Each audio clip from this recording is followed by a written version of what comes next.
Recordo que uma ocasião escrevi um artigo que talvez alguns tenham lido, porque está no meu livro sobre a lógica e a inteligência da vida, que é um livro de crônicas meu, e eu escrevi uma pequena crônica onde eu falava que eu lembrava de uma frase de Helena Blavatsky, que ela diz o seguinte, que uma única existência de um único ser humano prova a existência de Deus, assim como uma única gota d'água prova a existência do oceano. Essa frase, uma ocasião, estava pensando sobre ela enquanto caminhava. Um único ser humano prova a existência de Deus, assim como uma única gota prova a existência do oceano. E quando eu estava olhando pelo caminho, eu vi um esguicho que jogava água em todas as direções e a água caía sobre a terra e ficava bastante suja, barrenta. E eu olhei para aquela gota e falei, bom, mas eu acho que Helena Blavatsky está enganada, porque essa gota não parece nada com o oceano. E de repente me veio uma ideia, caiu como se fosse uma gota dentro da minha mente, uma gota fresca de verdade, que dizia o seguinte: essa água, se você tirar tudo que não é água, ou seja, o barro, as impurezas, tirando tudo que não é água, o que sobra parece sim com o oceano. E de repente aquilo me deu aquele clarão de realidade. Se você pegar o homem e tirar tudo que não é homem, parece sim com Deus. Isso foi um momento muito especial que eu gravei nessa minha crônica, porque para mim foi como se fosse uma gota de verdade, que de repente, por alguma razão, eu fiz por onde merecer e caiu dentro da minha consciência. Tire tudo que não é humano e o que sobra realmente parece com Deus. E é um pouco isso que Sêneca está fazendo aqui. Tire tudo que não é humano e o que sobra parece realmente com a felicidade. É basicamente o que ele está nos mostrando como faz. Tira isso, tira aquilo, tira aquela outra coisa, e você vai cada vez mais deixando a felicidade que já estava aí ficar fresca, ficar pura, ficar autêntica, e realmente você reconhecê-la como felicidade, porque ela já está aí, mas está poluída por um monte de coisas que nós inventamos, por um monte de dependências que criamos. E hoje ele vai falar de uma dessas dependências, que é as bênçãos da temperança e da moderação. Ou seja, quando somos intemperantes e pouco moderados, quando temos desejos de mil coisas como se aquilo fosse essencial para a nossa felicidade, e o quanto isso polui e o quanto isso limita. Vamos ver o que ele fala sobre isso? Bom, ele vai começar aqui nesse primeiro parágrafo falando o seguinte: não há algo que seja necessário para nós que não o tenhamos barato ou gratuitamente. Esta é a provisão que nosso Pai Celestial faz para nós, cuja generosidade nunca faltou às nossas necessidades. Ou seja, aquilo que realmente necessitamos, nós temos barato ou gratuitamente à nossa volta, que foi o que nosso Pai Celestial providenciou. Se nós não temos barato ou gratuito à nossa volta, é porque não temos realmente essa necessidade. Isso é uma necessidade inventada, criada. Isso é um supérfluo ao qual você se apegou. Isso é um vício com o qual você se acostumou e, portanto, gera necessidades falsas. Então, ele parte desse princípio, que é muito bonito. Uma real necessidade tem todo aquilo que pode preenchê-la à sua volta, barato ou gratuitamente dado pela providência. Se não tem, é porque nós inventamos essa necessidade.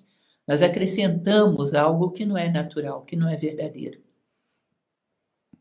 É verdade que a barriga anseia e nos chama, mas então uma pequena quantidade a satisfaz. Um pouco de pão e água é suficiente, e todo o resto é supérfluo.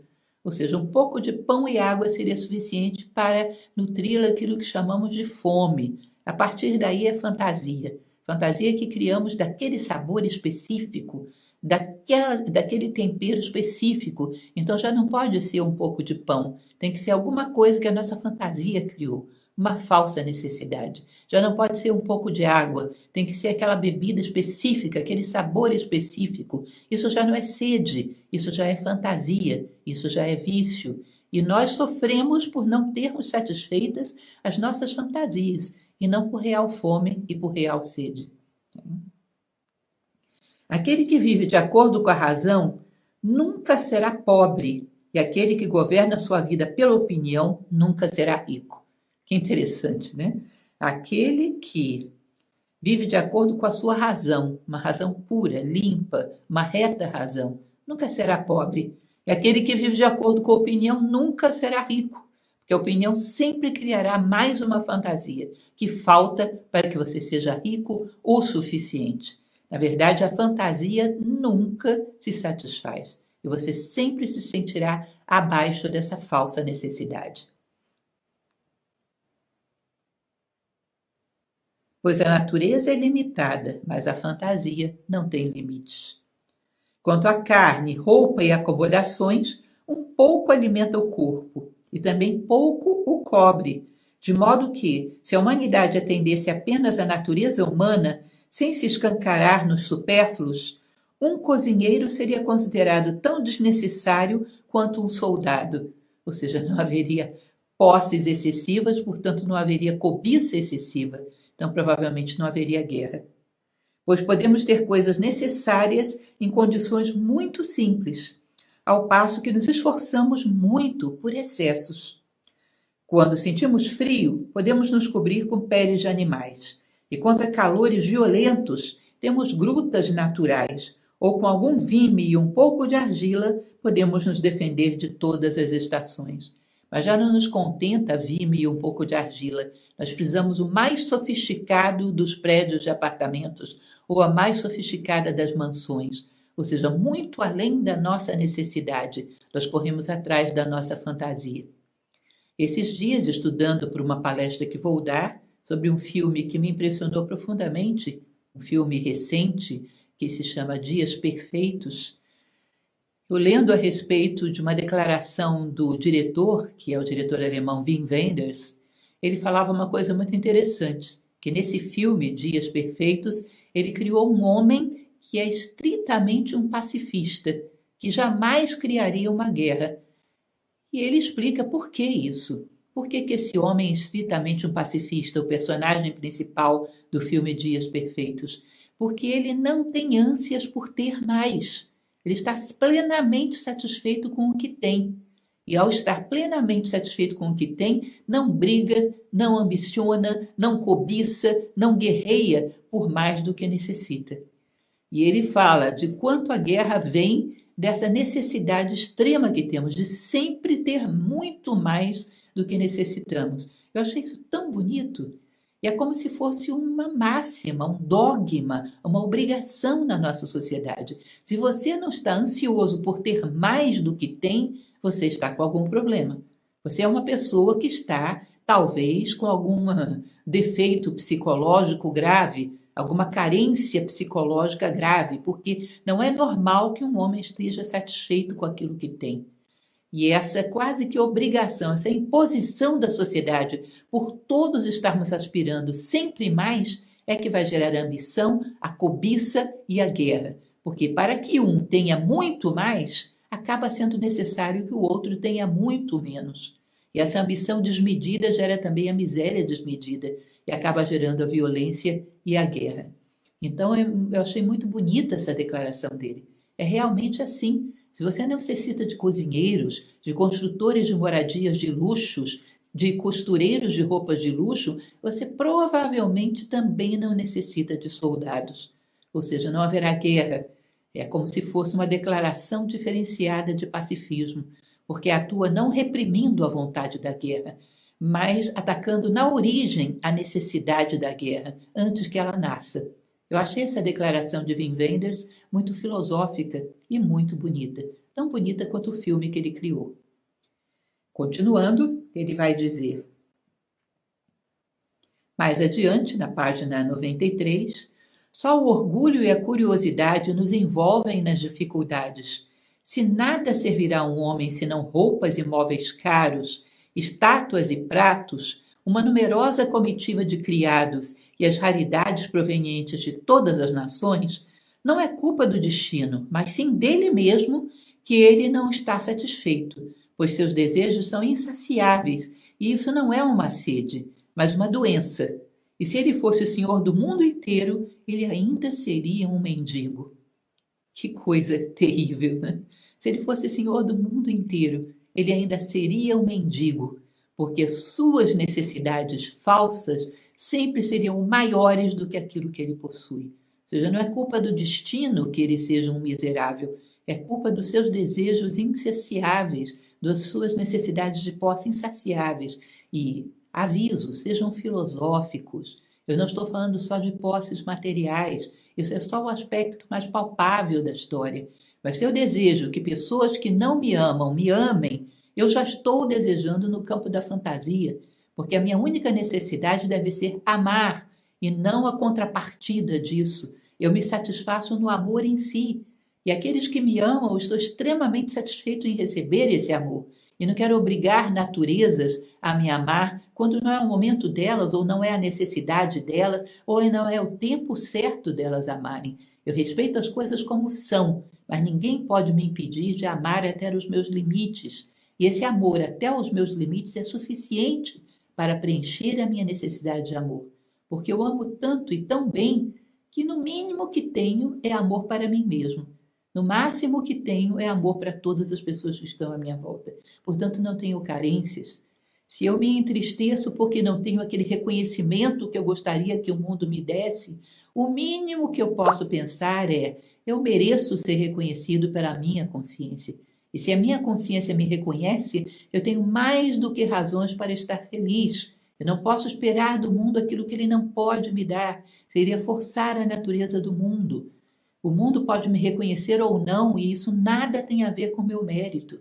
Se a minha consciência me reconhece, se diante da ideia do bem eu me sinto limpo, me sinto digno, eu estou para lá de reconhecido. E se tenho necessidade de mais do que isso, significa que as minhas necessidades são artificiais, são fantasias, e, portanto, a minha infelicidade é fabricada pelas minhas fantasias. Ou seja, ele não se limita a necessidades de coisas materiais, mas há muitas outras necessidades que criamos e que fazem com que a gente fique sempre infeliz, sempre miseráveis, ainda que sejamos donos do mundo. Mais adiante, lá no final dessa página 93, ele vai dizer: deve algum homem agora desprezar a pobreza após esses exemplos eminentes, que são suficientes não apenas para justificá-la, mas para recomendá-la? Ou seja, ele vai falar de homens célebres, nesse intervalo entre um parágrafo e outro, de homens célebres que não possuíam praticamente nada. Homens que foram admirados pela história da humanidade, já eram no seu tempo. Homens grandiosos como Platão e outros. Homens grandiosos que deram grande tributo à humanidade da sua sabedoria e que eram extremamente pobres e limitados nas suas posses. E que, no entanto, não tinham nada que carecessem, eram mais do que felizes com aquilo que tinham. O próprio Diógenes, que vivia dentro de uma barrica e não possuía absolutamente nada, e era mais do que feliz com aquilo que possuía. Então ele vai dizer: deve algum homem agora desprezar a pobreza após esses exemplos eminentes, que são suficientes não apenas para justificá-la, mas para recomendá-la? Ou seja, aquele que tem satisfação pelo muito que dá, não sente nenhuma carência pelo pouco que possui. Ele possui o suficiente. E ele não é injusto com a sua natureza física. Ele tem o suficiente para alimentá-la bem, para cobri-la bem, para acolhê-la bem. Ele não tem o suficiente para atender a sua fantasia, mas a sua necessidade ele tem sim. E esse homem que é prudente e moderado, pode ter certeza que ele alimenta o seu corpo muito melhor do que aquele que é desejoso e ansioso por alimentos exóticos e em grande quantidade. Esse maltrata o seu corpo com coisas de que ele não necessita, coisas que lhe fazem mal. Aquele que se contenta com o necessário atende muito melhor e com muito mais justiça às necessidades do seu corpo do que aquele que tem ambições extremas e incansáveis e insaciáveis. Portanto, ele é justo sim com o seu corpo. Ele não maltrata o seu corpo. Muito pelo contrário, o ambicioso é que maltrata o seu corpo. Depois que o único servo de Diógenes fugiu dele, ele foi informado de onde estava e persuadido a trazê-lo de volta. O que, diz ele, pode Manes viver sem Diógenes e Diógenes sem Manes? E então deixou-o partir. Quando ele chega à conclusão de que ele não necessita de Manes para continuar vivendo, ele vive perfeitamente bem, ele o deixa partir. Dizem que Diógenes tinha apenas uma tigela para beber água. Quando ele vê uma criança bebendo água com as duas mãos em concha, ele dispensa essa tigela, porque ele não necessita dela para viver perfeitamente bem. Ele não queria estar dependente de nenhuma necessidade que fosse artificial. Ele queria ter apenas aquilo que atende à sua necessidade digna de viver bem, com saúde, com justiça. E esse foi um exemplo que, claro, não precisamos seguir ao pé da letra, porque ele chega a extremos nessa busca, mas que viveu e viveu muito bem, com saúde, pelo tempo que lhe foi reservado, talvez mais do que os seus contemporâneos, atendendo apenas às necessidades do corpo e buscando, sobretudo, as necessidades da alma, que essa em geral nós deixamos faminta, essa em geral não atendemos nada, e essa em geral não nos apiedamos da fome e da sede que ela tem. Página 94, lá pelo meio desse primeiro parágrafo. Pão rústico e água para um homem moderado são tão bons quanto um banquete, que as próprias ervas do campo fornecem alimento, tanto para o homem como para os animais. Não foi por escolha de carnes e perfumes que nossos antepassados se imortalizaram, mas por meio de ações virtuosas e o suor de trabalhos honestos, militares e viris.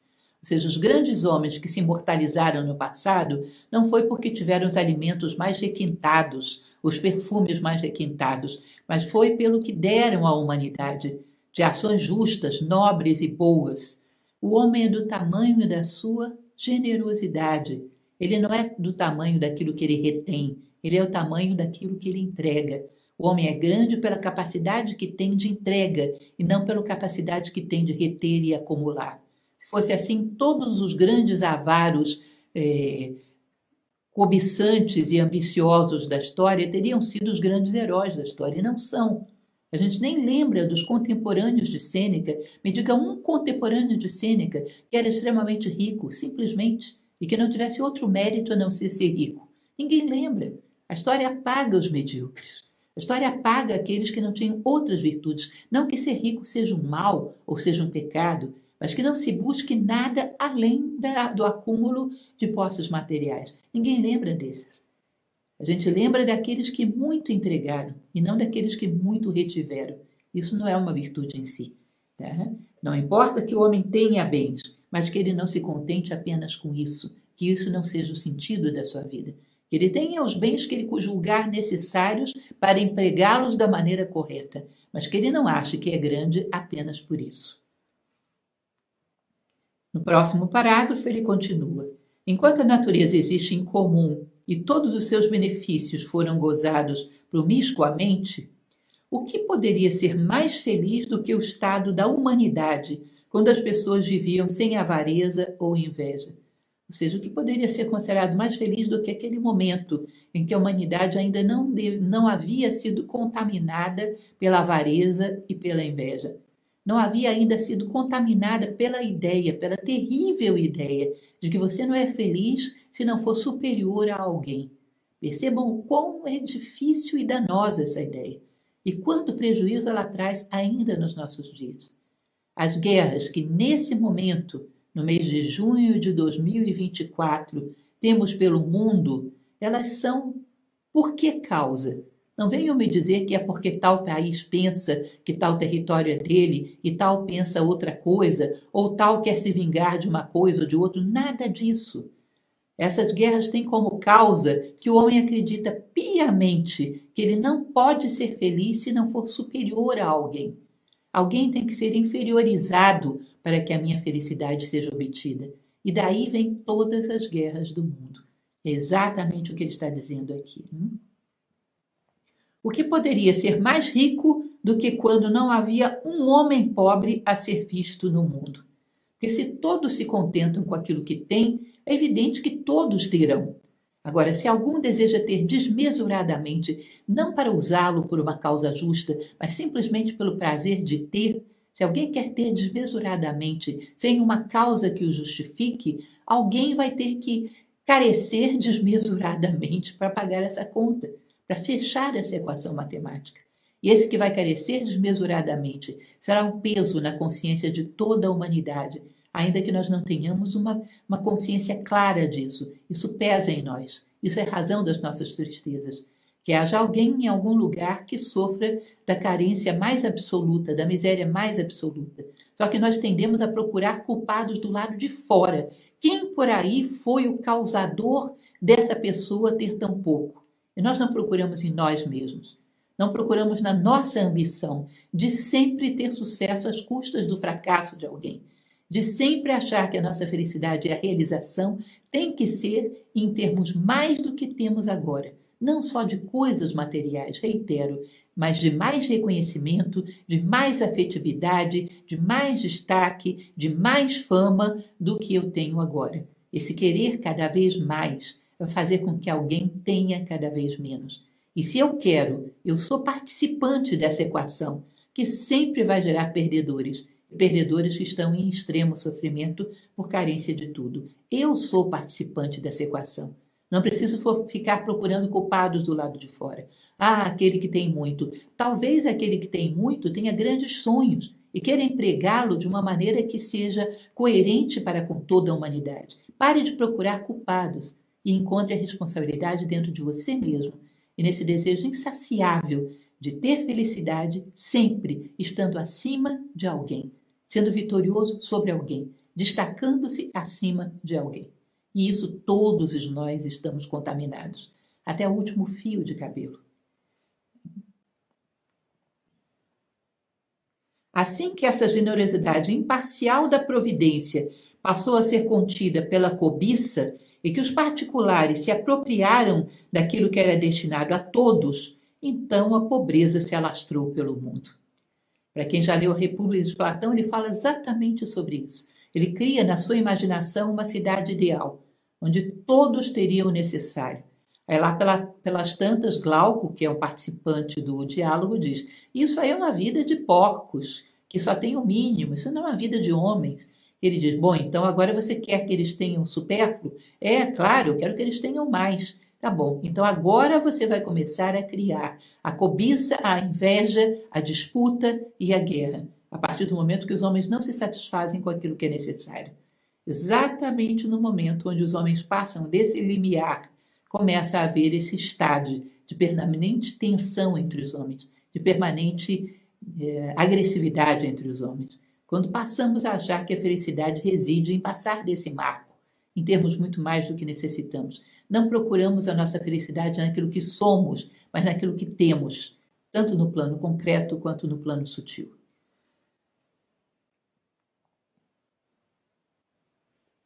Continuando mais adiante, os frutos da terra eram então repartidos entre os habitantes dela, sem falta nem excesso. Enquanto os homens se contentassem com sua sorte, não haveria violência nem absorção ou ocultação daqueles benefícios para vantagens pessoais, que eram designadas para a comunidade, mas todo homem se preocupava tanto com o próximo quanto consigo mesmo. Então imaginem essa situação que ele coloca no momento prévio, onde o homem era tão puro, tão ingênuo, que ele não tinha essa mentalidade de achar que ele tinha que pensar mais em si do que no outro, mais no seu benefício pessoal do que no benefício da comunidade. Mas ele tinha que cair nessa tentação, como diz lá a história bíblica, tinha que cair nessa tentação, tinha que se poluir com ela para depois voltar a esse estado, não por ingenuidade e pureza, mas por um estado de consciência conquistada, por um estado de maturidade e de sabedoria conquistada, que é mais ou menos o que acontece na nossa vida. Nós, numa idade mais avançada, teremos que voltar à pureza da criança, mas voltar não ingênuo e desprotegido como era criança, mas suficientemente protegido para que nada nem ninguém volte a roubar de nós essa pureza, porque agora somos conscientes do valor dela. Nada nem ninguém vai chegar e dizer: tua pureza não tem valor, vem que eu vou te dar uma coisa melhor. Porque você já não ouve, você já tem essa pureza agora protegida, você sabe o valor dela. Então nós temos essa pureza original à humanidade, de pensar no outro, de pensar na comunidade, mas lá pelas tantas temos que perdê-la para, num determinado momento, voltar a reconquistá-la. Essas vão dizer: bom, isso é a imaginação desses grandes pensadores do passado, que eram grandes mais pelas suas fantasias do que pela sua verdade percebida. Aí eu vou partir para vocês com um dado científico, que foi noticiado pela Scientific American há coisa de 5 anos atrás. Eu sou assinante dessa revista, gosto bastante, e ela dizia o seguinte, que um grupo de cientistas havia chegado à conclusão de que o Homo sapiens, há 200 mil anos atrás, 200 e poucos mil anos atrás, havia prevalecido sobre o Neandertal, não porque tivesse um cérebro maior ou qualquer dessas coisas, mas porque ele era capaz de trabalhar em comunidade e considerar e trabalhar em conjunto com qualquer pessoa, ainda que um estranho, mas que pertencesse à mesma comunidade pelo bem comum. Ou seja, o Homo sapiens era capaz da colaboração em comunidade, enquanto o Neandertal era extremamente egoísta e cada um trabalhava por si. Essa vantagem evolutiva, segundo esse grupo de cientistas, teria sido o que teria feito com que o sapiens prevalecesse, ainda que tivesse tribos pequenas, grupos pequenos de homens sendo compostos, esses grupos prevaleciam porque eram sólidos, eram fortes, porque conheciam o espírito da colaboração. Quanto tempo demorará para que a gente recupere esse espírito da colaboração que tivemos num determinado momento e foi a nossa vantagem evolutiva que agora carecemos tanto e torna-se uma desvantagem evolutiva, tanto para a evolução do corpo quanto para a evolução da alma. Mais adiante, na página 95, que os homens eram geralmente melhores antes de serem corrompidos do que depois, não tenho dúvida. E posso acreditar que eles eram mais fortes e mais resistentes também. Mas sua inteligência ainda não havia amadurecido, pois a natureza não dá virtude, ou seja, a virtude tem que ser conquistada. E tornar-se bom é uma espécie de arte. Ou seja, eles eram ingênuos, não eram maduros. Portanto, essa ingenuidade seria corrompida, porque eles não tinham ainda a maturidade do valor desse comportamento que eles tinham. Portanto, teriam que perdê-lo para reconquistá-lo conscientemente, com inteligência, com consciência, com maturidade, para aí sim chegarem a ter esses valores com segurança, numa situação que já ninguém possa roubar deles. Né? Mas adiante, nesse próximo parágrafo, ele vai dizer: mas depois de tudo isso, eram inocentes, porque eram ignorantes. E há uma grande diferença entre não saber ofender e não querer fazê-lo. Eles tinham, naquela vida rude, certas imagens e semelhanças de virtude, mas ainda assim ficaram aquém da própria virtude, que vem apenas por instituição, aprendizado e estudo, conforme é aperfeiçoada pela prática. Ou seja, vejam que interessante o que ele está falando aqui. Há uma grande diferença entre não saber ofender e não querer ofender, por consciência, por maturidade, por saber o que a ofensa gera. Ou seja, eu não sei ofender, por ingenuidade não ofendo. Eu não quero ofender e por maturidade não ofendo. E o homem tem que viver toda uma história para passar de uma condição a outra. É exatamente essa história que estamos vivendo. É aqueles homens de boa vontade que preveem esse futuro, são a linha de frente para a evolução da humanidade. Esses são a linha de frente. Não são os mais tecnológicos ou os mais arrojados em termos de capacidade de gerar recursos, são os mais arrojados em capacidade de ver os recursos que a humanidade possui adormecidos dentro de si. Esses são os vanguardistas, esses são os de ponta, os que já veem dentro de si essa possibilidade de não ver nenhuma vantagem em ser superior a quem quer que seja, e amar se satisfazer com aquilo que tem, e amar ter essa sensibilidade em relação à necessidade do outro, por consciência e não por ingenuidade. Continuando, na próxima página, no primeiro parágrafo, ele vai dizer: os homens ricos, em suma, são apenas os maiores escravos, tanto um como o outro querem muito. Ou seja, os homens ricos eu digo aqueles que possuem coisas sem nenhuma outra razão, senão subir nesse monte de coisas e dizer: olha como eu sou grande. Porque veja bem, se eu sou uma pessoa idealista e quero fazer grandes coisas pela humanidade, eu tenho que ter capacidade de gerar recursos. Se eu sou uma pessoa que quero ter grandes sonhos de empreender algo que seja benéfico para a humanidade, eu tenho que ter a capacidade de gerar recursos. Isso não é mal, isso inclusive é uma virtude. Ser capaz de tomar as energias do mundo e multiplicá-las. Quando você tem uma boa causa para isso, isso é uma virtude. Não considerem que o homem competente para gerar recursos é um virtuoso. Isso é uma mentira. Gerar recursos quando você tem uma boa causa, uma boa referência, tem uma boa finalidade para isso, quando isso vai gerar benefício para pessoas, isso é uma virtude. Esse não é o rico de que ele fala. O rico é aquele que só quer recursos para formar uma montanha, subir em cima dela e dizer: olha como eu sou especial. Esse é o chamado oligarca lá da República de Platão. Esse é o rico que ele critica. Não tomem, existe um livro maravilhoso que eu já comentei lá no YouTube, que se chama Luz no Caminho. E ele diz uma frase que eu acho fortíssima e super bonito: ser tão ambicioso quanto mais ambicioso dos homens, apenas desapegado dos frutos. Imagine, se um homem bom não sabe gerar recursos, para que serve a bondade? Se a bondade gera incompetência, para que serve ela? Homem bom tem que ser capaz de gerar coisas, sim, apenas não com a finalidade de nutrir a sua vaidade ou o seu orgulho ou a sua ambição, mas com a finalidade de nutrir as necessidades da humanidade. Incapacidade de gerar recursos não é virtude. Coloquem isso na cabeça de vocês. Isso diz Sêneca, isso diz Platão, isso dizem muitos ao longo da história da humanidade. Esse livro de Mabel Collins fala exatamente a mesma coisa, A Luz do Caminho. Então, os homens ricos, em suma, são apenas os maiores escravos. Tanto um como o outro querem muito. Os escravos querem muito, querem a sua liberdade, querem a sua realização, querem a sua felicidade. E isso é justo que queiram, mas talvez não façam o esforço necessário para querê-lo. Fiquem ali apenas esperando serem resgatados. Os muito ricos têm essa mesma escravidão, de estarem presos a querer um monte de coisas, estarem escravizados a quererem um monte de coisas e não estarem felizes nunca com aquilo que são capazes de ter, de conquistar, com aquilo que é capaz de nutrir a sua necessidade. Feliz é aquele homem que só come por fome e bebe só por sede, que se sustenta nas suas próprias pernas e vive pela razão, e não pelo exemplo, e provê para uso e necessidade, e não para ostentação e pompa. Ou seja, ele não quer nada para mostrar aos demais. O que ele quer é aquilo que a natureza exige dele, e está feliz quando as necessidades da natureza estão aplacadas. E quando as necessidades da natureza física estão aplacadas, ele vai em busca das necessidades metafísicas, as necessidades da alma, que também precisam ser aplacadas para que você alcance a verdadeira felicidade.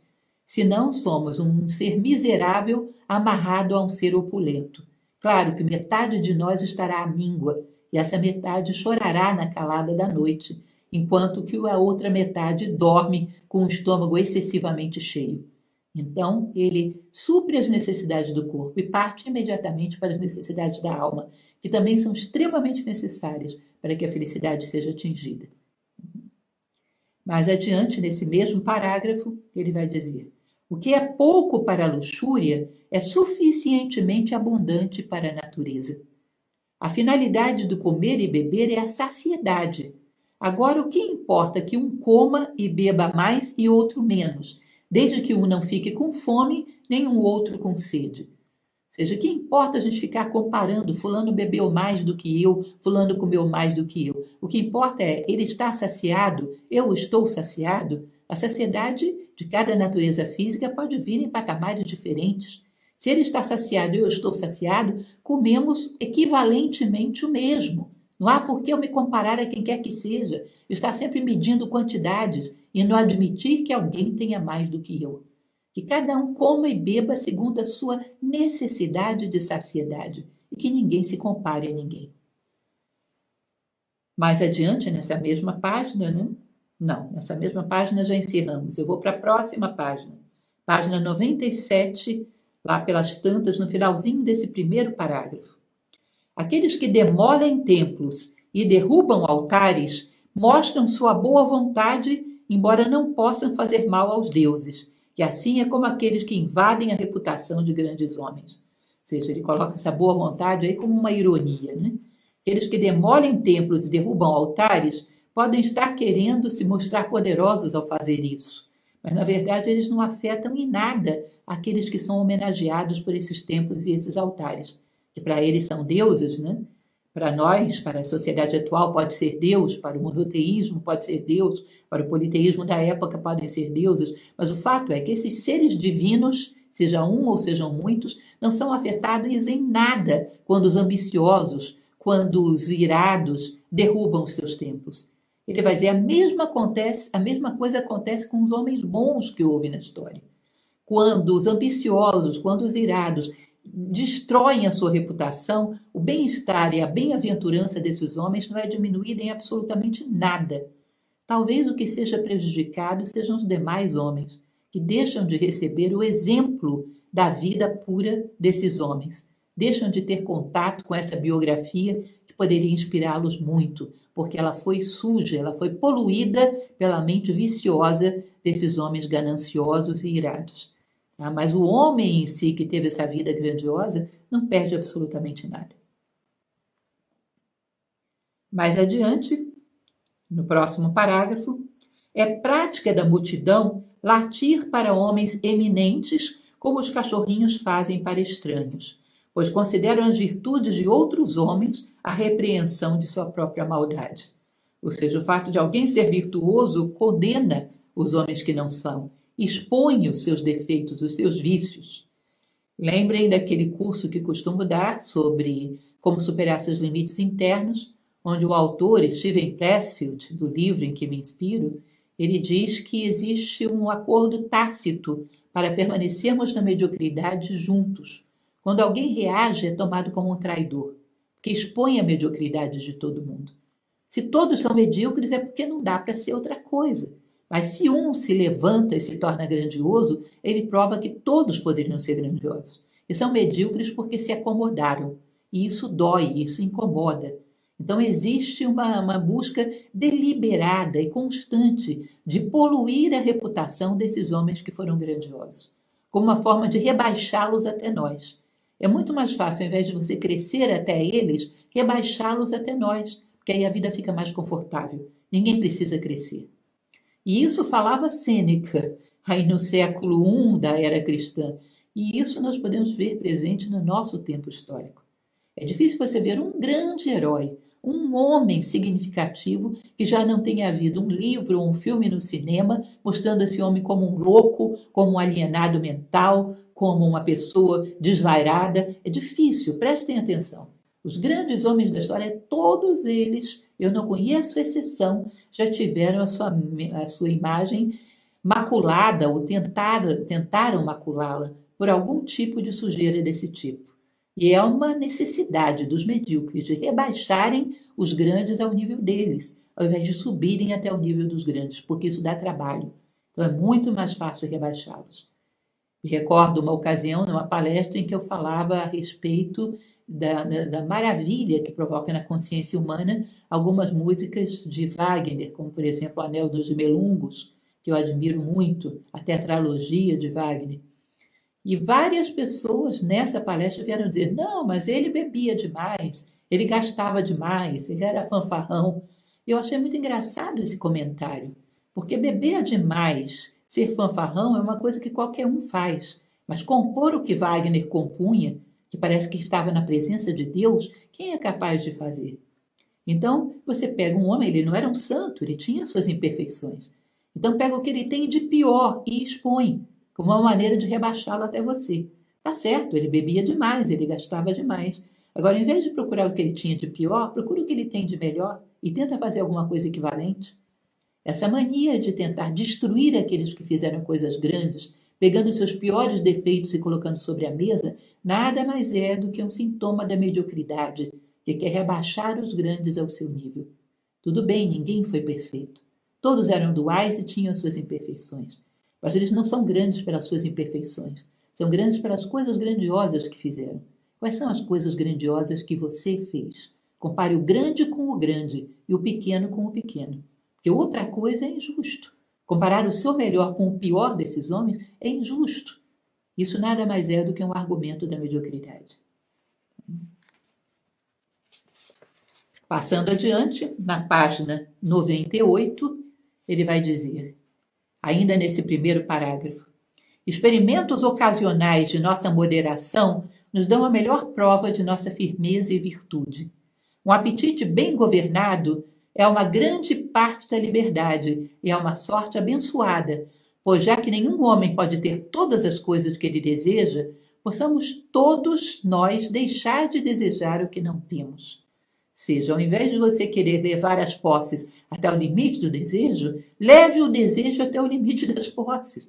Seja feliz com aquilo que você tem e tenha a liberdade de poder moderar os seus apetites. Ou seja, digamos o apetite gustativo, o paladar. Ao invés de não ir a certos lugares porque existem alimentos apetitosos, aprenda a gostar daquilo que você tem, porque isso te dá a liberdade de ir a qualquer lugar e não se sentir tentado, porque aquilo que eu tenho é mais do que suficiente. Se eu fico sempre aspirando a ter mais, eu sou um escravo, porque não posso ir onde essas coisas estão. Tenho que me restringir a ambientes onde não tenha quase nada, porque eu não seguro os meus apetites. Eu não me contento com aquilo que eu tenho. Portanto, eu estou limitado, eu estou escravizado pela minha falta de moderação. Treine sempre a moderação. Nas coisas pequenas, no dia a dia, treine estar contente com aquilo que você tem. Ou alguém te mostra uma coisa maravilhosa. Eu estou feliz que essa pessoa tenha essa coisa maravilhosa.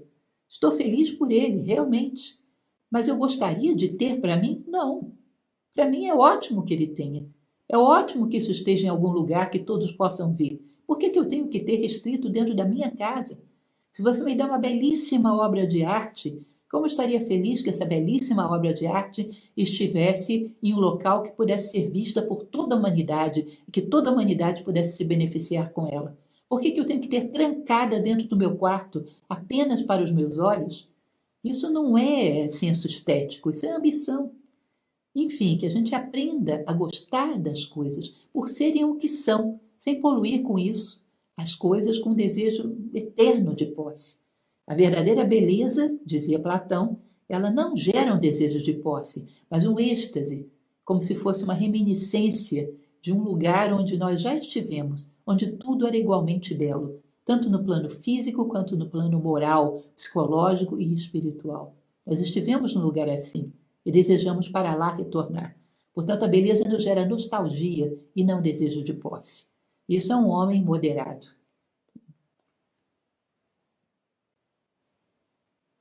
Ainda nessa página, no segundo parágrafo, eu aprendi, diz nosso autor, em uma viagem, quantas coisas nós temos que são supérfluas e quão facilmente elas podem ser deixadas de lado.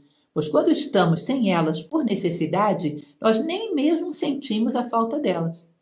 Entendem o que ele está dizendo aqui? Ou seja, você vai fazer uma viagem, você coloca na sua mala, faz uma mala bem feita, coloca tudo o que você necessita.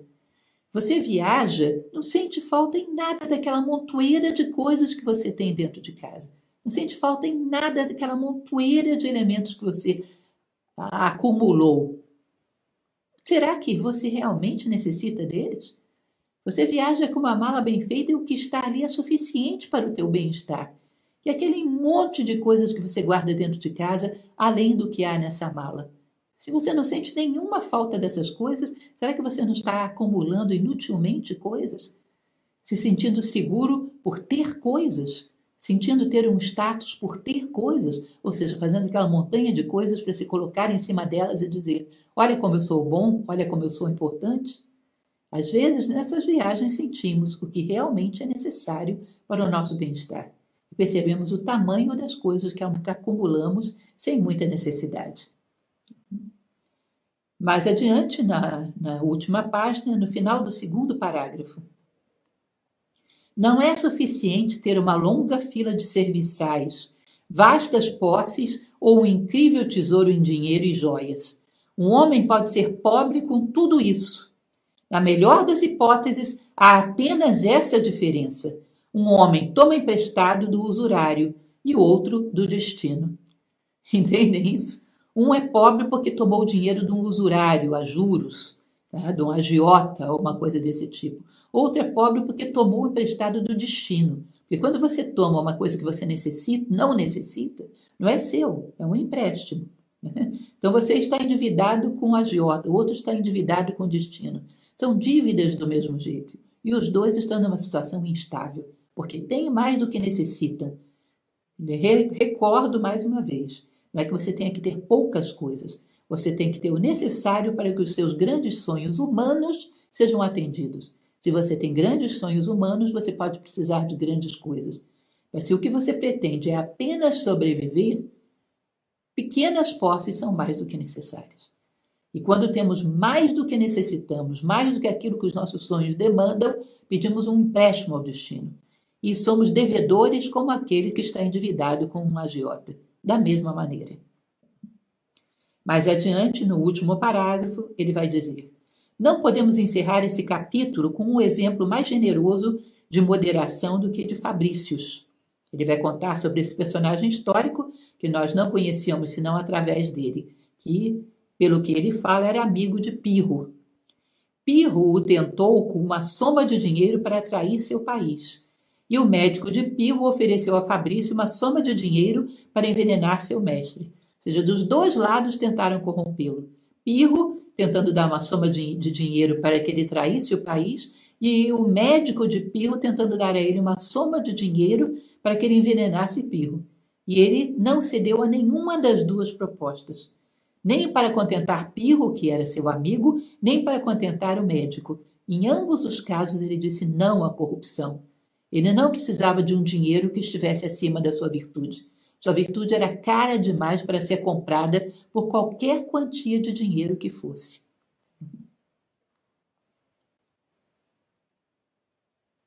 Mas ele era corajoso demais para ser vencido pelo ouro ou pelo veneno, de modo que recusou o dinheiro e aconselhou Pirro a tomar cuidado com a traição. E isso tudo no calor de uma guerra licenciosa. Ou seja, mesmo numa situação agitada, ele teve discernimento, prudência, moderação e virtude. Fabrício valorizava-se por sua pobreza e estava tão acima da ideia de riquezas quanto do veneno. Ou seja, Fabrício era um homem virtuoso, porque ele sabia que não havia nada no mundo que pudesse ter valor maior do que a sua virtude. Vender a sua virtude seria sempre jogá-la no lixo por um preço vil, porque não existe nada que possa ser tão caro quanto a virtude de um homem. Portanto, ele recusa de um lado e do outro recursos materiais para vender a sua virtude, seja por dinheiro, seja por veneno, seja por traição, seja por homicídio, nada poderia corrompê-lo. E esse é o exemplo de um homem virtuoso. Sua virtude vale mais do que qualquer outra coisa que lhe possa ser oferecida. E, portanto, quem sabe disso é um homem feliz. Bom, espero que vocês tenham gostado desse capítulo, né, tão forte, tão intenso. E ficamos por aqui. Na próxima semana continuamos com o nosso livro, que já passamos da metade, né? Que possamos saboreá-lo, lê-lo com bastante cuidado, porque ele realmente vale a pena a reflexão. Saindo acima dos elementos que são próprios de um tempo histórico, de elementos que são próprios de uma cultura, de um determinado momento histórico, pegando a sua essência, podemos ter verdades atemporais. Muito obrigada e um grande abraço e uma excelente semana para vocês.